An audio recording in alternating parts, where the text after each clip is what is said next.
Mega ఇంట ఆనంద సంబరాలు. ఇది మెగా అభిమానులకే కాదు, తెలుగు చలనచిత్ర అభిమానులకే కాదు, ఆంధ్ర ప్రేక్షకులందరికీ గొప్ప న్యూస్. ఎందుకంటే మంచి వ్యక్తిత్వం, మంచి నడవడిక గల రామ్ చరణ్ ఉపాసన దంపతులకి మళ్ళీ పిల్లలు పుట్టారన్న విషయం చాలా ఆనందదాయకమైన విషయం. ఇటువంటి మంచి హృదయం గల వ్యక్తులు అభివృద్ధి అందరూ కోరుకుంటారు. లక్కీగా ఈ మధ్యకాలంలో అన్ని శుభవార్తలే వింటున్నాం మెగా ఫ్యామిలీ కోసం. పవన్ కళ్యాణ్ గారు ఓజీ హిట్, అదే విధంగా సంక్రాంతికి వచ్చిన మన శంకర్ ప్రసాద్ కూడా సూపర్ డూపర్ హిట్ అవ్వడం, రామ్ చరణ్ గారికి కవల పిల్లలు పుట్టడం అన్నది చాలా ఆనందించదగ్గ విషయం. ప్రత్యేకించి ఉపాసన గారు ఎంత గొప్పింటి బిడ్డ అయినా ఆమె పేదలతో కలిసి చేసే కొన్ని సంబరాలు చూస్తే మనకి చాలా ఆనందం అనిపిస్తుంది. ఈ కదా కావాల్సింది. ఒక మంచి వ్యక్తిత్వానికి నిదర్శనం రామ్ చరణ్ గారి భార్య ఉపాసన గారు. రామ్ చరణ్ ఉపాసన ఇద్దరు కూడా ఇద్దరికిద్దరు మంచి వ్యక్తిత్వం ఉన్న మనుషులు. వాళ్ళకి పేదలంటే ఆపేక్ష ఎన్నో సందర్భాల్లో మనం చూసాం. వాళ్ళు ఒక సినిమా నట్లుగానే చూడలేం, ఒక మంచి ఎంటర్ప్రెన్యూర్స్ గానే చూడొచ్చు, అదే విధంగా మంచి హ్యూమన్ బీయింగ్ గా కూడా చూడొచ్చు. ఇటువంటి వ్యక్తులకి ఏ విజయం కలిగినా అది వాళ్ళ కుటుంబాలని అభిమానించి అందరికీ విజయంగానే అనిపిస్తుంది. ఎవరో దూరతుల కోసం మనం మాట్లాడిన ఈ సందర్భంగా, కానీ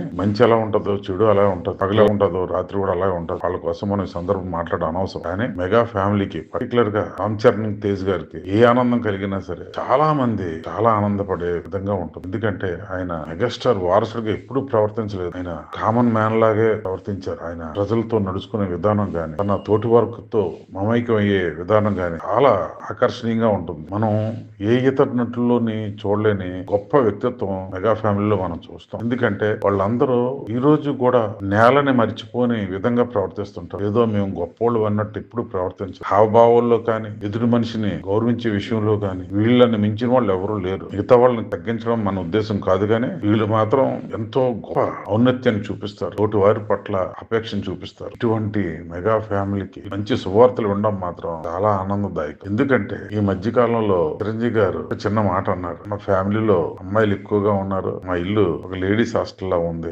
దాన్ని కూడా కాంట్రవర్సీ చేసిన దుర్మార్గులు చాలా మంది ఉన్నారు. కానీ ఇప్పటికైనా ఒక మెగా వారసులు రావడం అన్నది మాత్రం మెగా అభిమానులందరికీ కూడా గొప్ప న్యూస్ గా చెప్పు. చిరంజీవి గారు, మీరు ఈ వంశవృక్షం ఎల్లకాలం తెలుగు ప్రేక్షకుల్ని, తెలుగు ప్రజల్ని ఇప్పుడు అలరిస్తూ ఉండాలని ఆ తథాగతుడిని ప్రార్థిస్తాం సార్. మీరు మంచి మనిషి సార్. మీ కుటుంబంలో అందరూ కూడా మంచి మనుషులు సార్. మీకు మనుషుల్ని ప్రేమించడం తెలుసు, మనుషుల్ని ఆదుకోవడం తెలుసు, మనుషులకి ఆపన్న హస్తం అందించడం కూడా తెలుసు. అన్ని తెలిసిన మీకు ఆ దేవుడు ఖచ్చితంగా మేలే చేస్తాడు సార్. ఈ ఒక్క సందర్భాన్ని కూడా తన ప్రేక్షకుల పట్ల, అభిమానుల పట్ల ప్రేమను చూపిస్తూనే ఉన్నారు సార్. మీరు ఖచ్చితంగా మీకు మేలు జరగాలి, జరుగుతుంది సార్. ఎందుకంటే ఎన్నో కుటుంబాలను ఆదుకున్న గొప్ప వ్యక్తిత్వం మీది, రామ్ చరణ్ గారిది, పవన్ కళ్యాణ్ గారు. ఎందుకు సార్ ఖచ్చితంగా మేలే జరుగుతుంది సార్. అదృష్టవశాత్తు మంచి శుభవార్తలు అంటున్నాం. ఈ క్షణంలో మెగా అభిమానులుగా మాదొక రిక్వెస్ట్ సార్. అతి త్వరలో పవన్ కళ్యాణ్ గారు తనని కూడా సినీ రంగ ప్రవేశం దగ్గరుండి మీరే జరిపించాలి సార్. మీ అస్తవాసి చాలా మంచిది సార్. మీరు ఏది ముట్టుకున్నా బంగారం అవుతుంది సార్. ఖచ్చితంగా మీ చేతిలో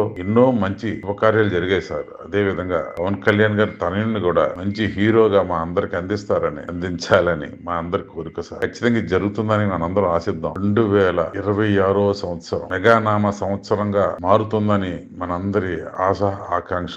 ఆ ఆశ నెరవేరాలని ఆ తథాగతుడిని ప్రార్థిద్దాం. మెగా ఫ్యామిలీతో పాటు మిగతా హీరోల కుటుంబాలకు కూడా మేలు జరగాలని మనం కోరుకుందాం. ఇప్పుడే ఆ భగవంతుడి ఆశీర్వాదం సంపూర్ణంగా మెగా ఫ్యామిలీకి ఖచ్చితంగా అందుతుందని ఆశిద్దాం. ఆ విశ్లేషణ మీకు నచ్చినట్టయితే షేర్ చేయండి, సబ్స్క్రైబ్ చేయండి, కామెంట్ చేయండి. My media, me Janardhan.